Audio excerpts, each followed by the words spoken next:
Nous prenons maintenant le premier évangile de Jean au chapitre 1, l'évangile de Jean. En fait, il n'y en a rien qu'un, l'évangile de Jean. Au chapitre 1, au prologue au départ. Je vais le lire et je reviens après sur les commentaires.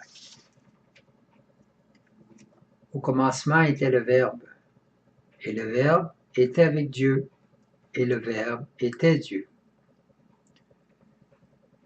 Il était au commencement avec Dieu, tout fut par lui, et sans lui rien ne fut. Ce qui fut en lui était la vie, et la vie était la lumière des hommes. Et la lumière luit dans les ténèbres, et les ténèbres ne l'ont pas saisi. Il y eut un homme envoyé de Dieu, son nom était Jean. Il vint pour témoigner, pour rendre témoignage à la lumière, afin que tous crussent par lui. Celui-là n'était pas la lumière, mais il avait à rendre témoignage à la lumière. Le Verbe était la lumière véritable, qui éclaire tout homme. Il venait dans le monde, il était dans le monde, et le monde fut par lui. Et le monde ne l'a pas reconnu. Il est venu chez lui, et les siens ne l'ont pas accueilli. Mais à tous ceux qui l'ont accueilli, il leur a donné pouvoir de devenir enfants de Dieu, à ceux qui croient en son nom. Lui qui ne fut engendré ni du sang, ni d'un vouloir de chair, ni d'un vouloir d'homme, mais de Dieu. Et le Verbe s'est fait chair, et il a habité parmi nous. Et nous avons contemplé sa gloire, gloire qu'il tient de son Père comme Fils unique, plein de grâce et de vérité. Jean lui rend témoignage et clame. C'est de lui que j'ai dit. Celui qui vient derrière moi, le voilà passer devant moi. Parce qu'avant moi, il était. Oui, de sa plénitude, nous avons tous reçu. Grâce pour grâce. Car la loi fut donnée par Moïse, la grâce et la vérité sont venues par Jésus-Christ. Nul n'a jamais vu Dieu, le Fils unique, qui est tourné vers le sein du Père, lui l'a fait connaître. Et je commence cette première partie de l'évangile de Jean. Donc, dans ce prologue, au départ, Jean affirme que le Verbe était en Dieu. Donc, Jésus, qui est la parole de Dieu, était en Dieu avant de se faire chair. Donc, il était existant avant. Il était au commencement avec Dieu. Donc, au commencement de la création, au commencement de l'univers, au commencement de tout, il était en Dieu. Il était là, avec Dieu. Et il affirme quoi? C'est que tout fut par lui. Et sans lui, rien ne fut. Donc, celui qui est l'auteur de la création, Jésus se fait chair. L'auteur de la création se fait chair. Ce qui fut en lui était la vie. Donc, il est le principe de la vie. Okay? La vie jaillit par sa puissance. Et la vie était la lumière des hommes. Donc, Jésus, c'est le principe de la vie et c'est aussi la lumière. Pas la lumière créée, la lumière incréée.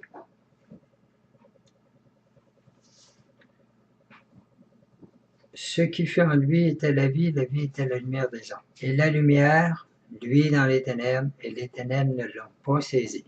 Les ténèbres, dans le sens du mal, dans le sens de l'enfer, dans le sens du monde de Satan. Il eut un homme envoyé de Dieu, son nom était Jean. Donc, on proclame le rôle de Jean, qui est un prophète, qui vient parler au nom de Dieu. Il vient annoncer au nom de Dieu.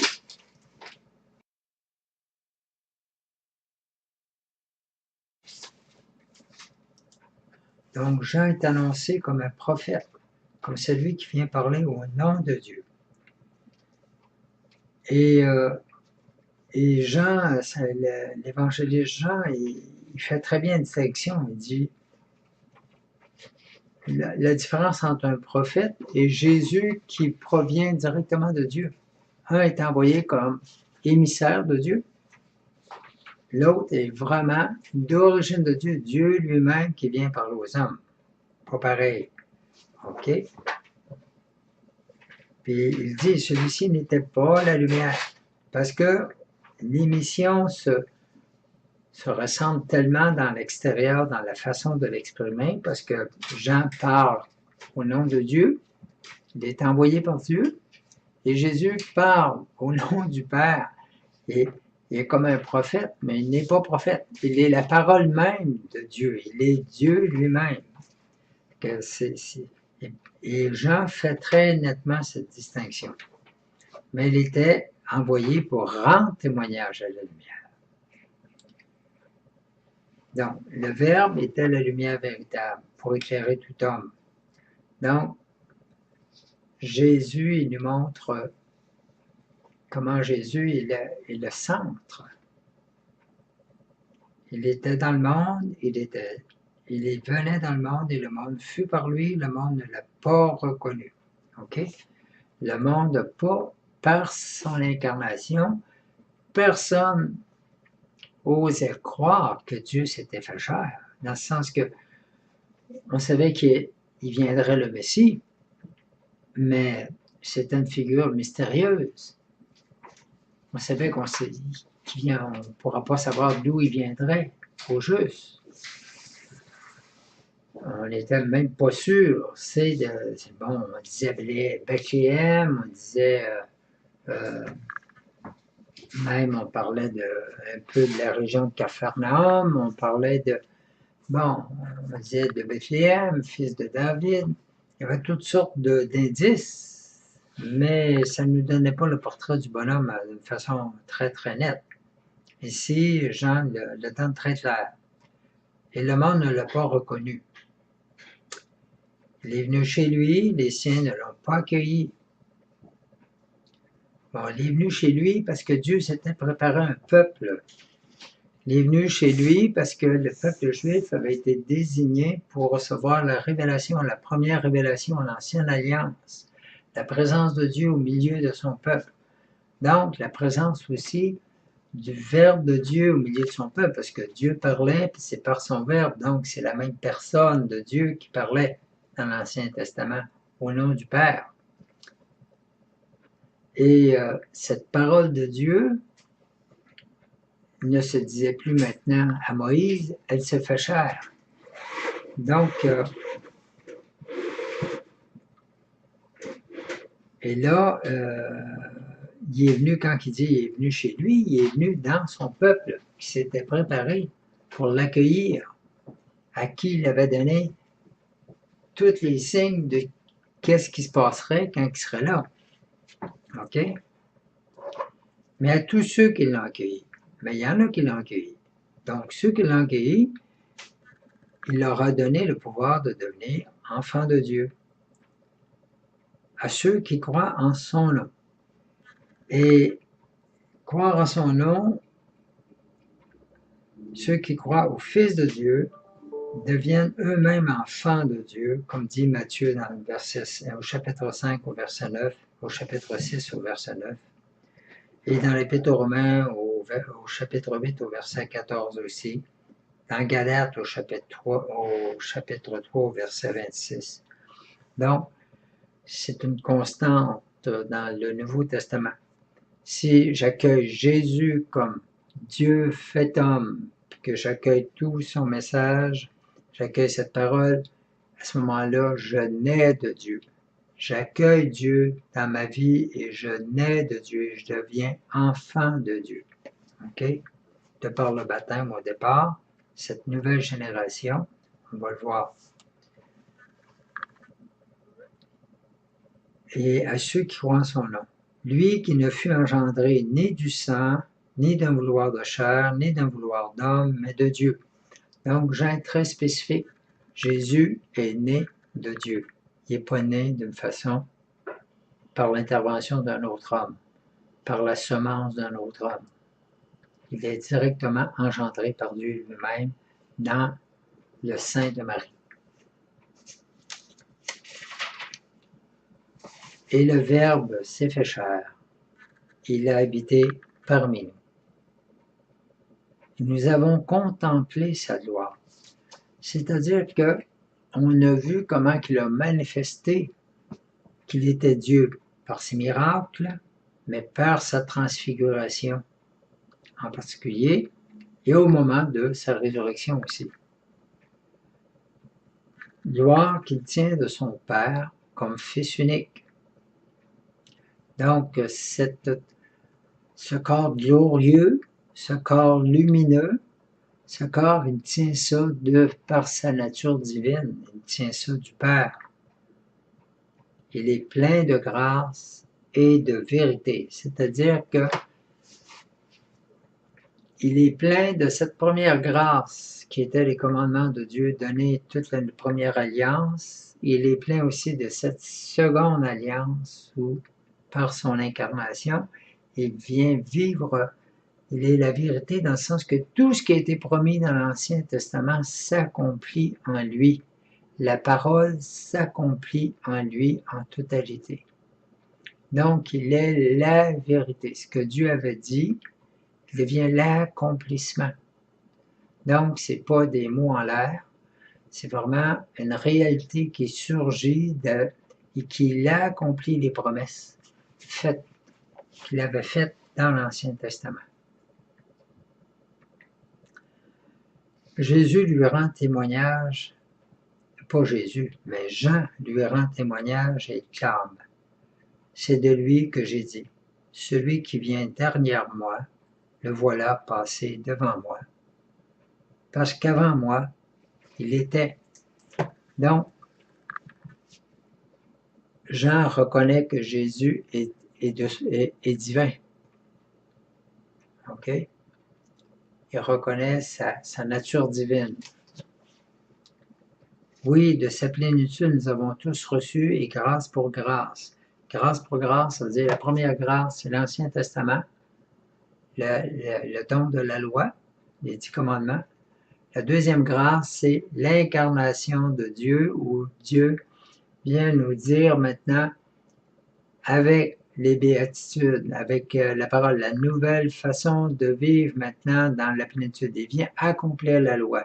Il ne vient pas l'abolir, il vient lui donner sa plénitude. Dans l'amour, comment l'accomplir. Donc, on reçoit grâce pour grâce. Car la loi donnée par Moïse, car la loi fut donnée par Moïse. Ça, c'est la première grâce. La grâce et la vérité sont venues par Jésus-Christ. La grâce, c'est-à-dire la gratuité du salut, la rédemption, OK? Et la vérité, donc la fidélité de Dieu qui s'accomplit en Jésus par rapport à ses promesses. Nul n'a jamais vu Dieu, le Fils unique qui est tourné vers le sein du Père, lui l'a fait connaître. Donc, Jésus nous révèle le Père. Jésus est la révélation de tout ce qui est, de toute la nature du Père.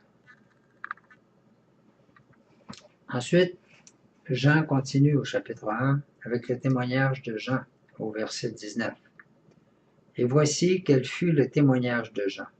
Quand les Juifs lui envoyèrent de Jérusalem des prêtres et des Lévites pour lui demander « Qui es-tu » il confessa, il ne nia pas, il confessa « Je ne suis pas le Christ. » « Qu'es-tu donc » lui demandèrent. « Es-tu Élie » parce qu'on savait que Élie devait venir lors de la manifestation du Messie. Et il dit, je ne le suis pas. Es-tu le prophète? Prophète dans le chapitre 16 du Deutéronome, au verset 15, où Moïse dit, il y a un prophète qui viendra, qui sera issu de votre descendance, et qui sera du peuple, et qui vous devrez l'écouter. Toute parole qu'il dira, vous devrez l'écouter, c'est lui le nouveau Moïse, dans le fond. OK? Fait qu'il lui demande, es-tu le prophète? Il répondit, non. Il lui dit alors, qui es-tu? Que nous donnions réponse à ceux qui nous ont envoyés. Que dis-tu de toi-même? Et il déclara. Là, il déclara la parole dans Isaïe, au chapitre 40, au verset 30, au verset 3. La voix de celui qui crie dans le désert. Rendre droit le chemin du Seigneur. OK? Donc, Jean est très conscient de sa mission, qui il est, qu'il est là vraiment pour précéder et annoncer et faire la route à Jésus. Comme a dit Isaïe le prophète, on avait envoyé des pharisiens et lui demandèrent, mais pourquoi donc baptises-tu si tu n'es ni le Christ, ni Élie, ni le prophète? Jean leur répondit, moi je baptise dans l'eau. Au milieu de vous se tient quelqu'un que vous ne connaissez pas. Celui qui vient derrière moi, dont je ne suis pas digne de dénouer la courroie de sandales. Cela se passait à Béthanie, au-delà du Jourdain, où Jean baptisait. Et là, je vais prendre une seconde ou deux pour vous mettre au parfum, parce que je m'aperçois que je n'ai pas changé mon truc là, de verset 19. Donc, verset 19 et suivant. Il faut que j'oublie de me remettre de vous donner la suivante. Donc, j'ai vu l'Esprit descendre tel qu'une colombe. Excusez. Cela se passait à Béthanie, au-delà du Jourdain, où Jean baptisait. Le lendemain, il voit Jésus venir vers lui. Et il dit, « Voici l'agneau de Dieu qui enlève le péché du monde. C'est de lui que j'ai dit, derrière moi vient un homme qui est passé devant moi, parce qu'avant moi, il était. » Donc, quand il voit Jésus, il affirme qu'il est l'agneau de Dieu. Et là, qui enlève le péché du monde. Jean fait référence à deux images de l'Ancien Testament qui sont données à ce moment-là à l'intérieur de l'Ancien Testament. On voit ça dans l'Exode au chapitre 12 au verset 1 et dans Isaïe 53, 7, 12. OK? Où est-ce que dans l'Exode, on montre le premier agneau, c'est l'agneau expiatoire sur lequel on charge les péchés du monde et on l'envoie au désert, mourir au désert avec les péchés. Et l'autre, c'est le sacrifice d'action de grâce parce que on se réjouit de la rédemption du peuple, du salut du peuple juif qui est passé à travers la mer Rouge. Et là, c'est l'agneau festif. L'agneau où on rend grâce à Dieu parce qu'avec le sang de l'agneau, il a sauvé le peuple. Donc, l'agneau de Dieu que donne ici Jean, il donne les deux figures de l'agneau. sont donnés automatiquement par Jean avec avec cette expression ici. Voici l'agneau qui enlève le péché du monde. Donc, l'agneau de Dieu, celui qui a fait la rédemption, qui enlève le péché du monde, ok? Et l'agneau aussi avec lequel on se réjouit parce que c'est par lui qu'on vit notre passage à Dieu. Dernier mois vient un homme. Donc, il affirme que cet agneau-là, il est divin. Ok? Il affirme sa divinité. Et moi, je ne le connaissais pas. Jean affirme que l'identité exacte de Jésus qu'il donne maintenant aux autres, ou le témoignage qu'il en donne, il ne le connaissait pas lui-même. OK? Mais c'est pour qu'il fût manifesté à Israël que je suis venu baptiser dans l'eau. Et Jean rendit témoignage à la façon suivante en disant « J'ai vu l'Esprit descendre, tel une colombe venant du ciel et demeurer sur lui. Et moi, je ne le connaissais pas, mais c'est celui qui m'a envoyé baptiser dans l'eau, celui-là m'avait dit. » Là, il y avait eu une prophétie avant que se produise ce phénomène, comme quoi que celui sur qui tu verras l'Esprit descendre et demeurer, c'est lui qui baptise dans l'Esprit Saint. Et moi, j'ai vu et je témoigne que celui-ci est l'élu de Dieu. OK? Donc, celui qui est choisi pour être le Messie, Jean le témoigne, il témoigne aussi avec ce que il avait reçu comme révélation, comment le distinguer, que cette distinction-là s'est produite, et il le dit à ce moment-là à ceux qui, devant ses disciples, qui le voient le lendemain après qu'il avait parlé, qui avait dit pourquoi il était là, lui, pour annoncer, préparer la route. Là, maintenant, il témoigne le lendemain avec la descente du Saint-Esprit sur Jésus. Le lendemain, Jean se tenait là, de nouveau, avec 2 de ses disciples. Regardant Jésus qui passait, il lui dit « Voici l'agneau de Dieu. » Les 2 disciples entendirent ces paroles et suivirent Jésus. Jésus se retourna et voyant qu'ils le suivirent, il lui dit « Mais que cherchez-vous? » Que Jésus dit, il ne cherche pas « Qui cherchez-vous? » Mais que cherchez-vous? Il lui dit « Rabbi », ce qui veut dire « Maître ». Où demeures-tu? Il leur dit, venez et voyez.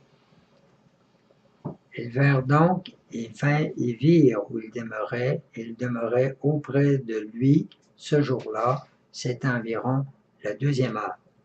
Bon, ses disciples, en fait, on va savoir que c'est André et Jean qui vont être les premiers disciples. Donc, c'est sur le témoignage de Jean, qui est l'agneau de Dieu, qui est exprimé, qui était divin, qui était envoyé, qui était l'élu. André et Jean, immédiatement, quittent Jean comme maître, comme prophète, pour aller s'attacher à un nouveau maître, qui lui est celui qui était attendu dans le peuple, Jésus. Donc, on voit qu'ils accordent foi à la parole de Jean, et sur la foi qu'ils ont à la parole de Jean, et qu'est-ce qui se manifeste, ils suivent Jésus. André, le frère de Simon-Pierre, était l'un des 2, qui avait entendu les paroles de Jean et suivi Jésus. Il rencontre en premier lieu son frère Simon et lui dit « Nous avons trouvé le Messie », ce qui veut dire Christ. Il emmena Jésus, et Jésus le regarda et dit « Tu es Messie, tu es Simon, le fils de Jean, tu t'appelleras Céphas », ce qui veut dire Pierre.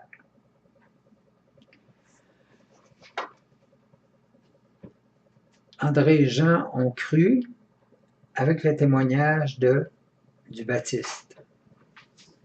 Et là, avec le témoignage de son frère, Pierre va croire juste à ce que son frère dit.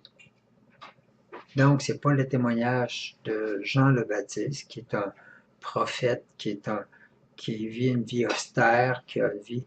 Non, c'est son frère, qui mène qui fait la même vie que lui, qui est dans le même environnement. Et là, il dit, je l'ai rencontré, et Pierre, Pierre vient, OK. Et puis, André l'amène à Jésus, puis Jésus, Pierre, une foi, la foi de Pierre, c'est une foi simple. Il a entendu, il est allé voir, et il a cru.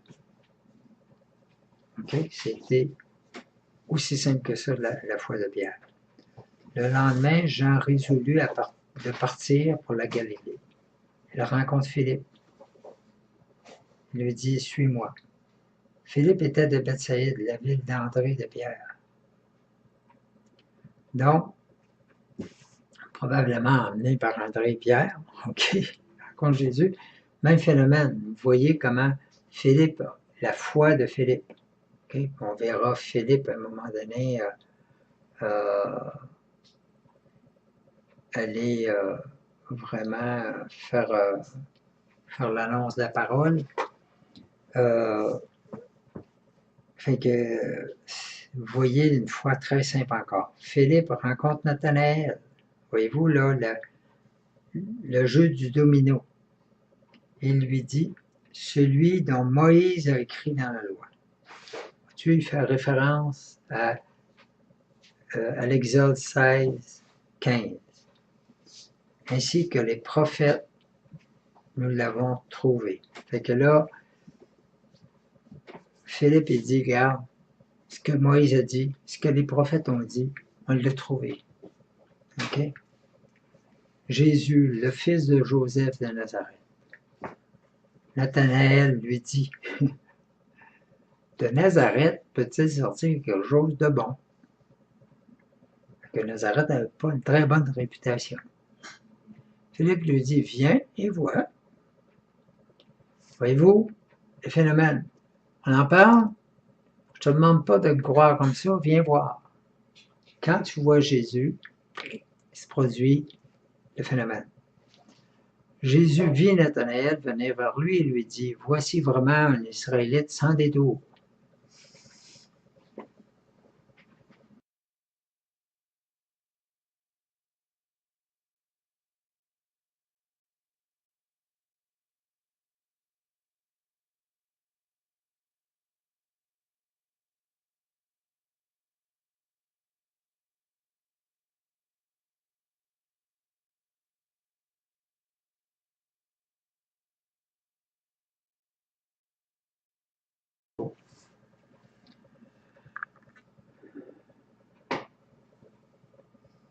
Et Nathanaël reprit, Rabbi, tu es le Fils de Dieu, tu es le roi d'Israël.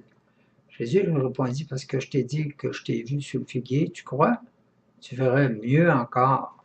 Il lui dit, en vérité, je vous le dis, vous verrez le ciel ouvert et les anges de Dieu monter et descendre au-dessus du Fils de l'homme. OK? Jésus est le nouveau Jacob. Jacob, quand il s'était battu dans l'Ancien Testament, mais à un moment donné, il y a eu la vision de l'échelle où ce que les anges descendaient et montaient au ciel. OK? Donc, dans l'Ancien Testament, les anges descendent et donnent la parole de Dieu, viennent la livrer aux prophètes, et les prophètes proclament la parole, et bon, Dieu agit par le prophète. Mais ici, les anges montent et descendent, c'est-à-dire que Jésus est le médiateur direct entre Dieu et les hommes. C'est ça la différence des deux échelles. C'est énorme. Donc, Jésus est le médiateur entre nous et Dieu, directement. C'est donné par cette image-là. Voilà, c'est comme commentaire. Je vous laisse regarder ça pour qu'on puisse, on va plonger maintenant dans le séminaire lui-même sur qu'est-ce que le salut.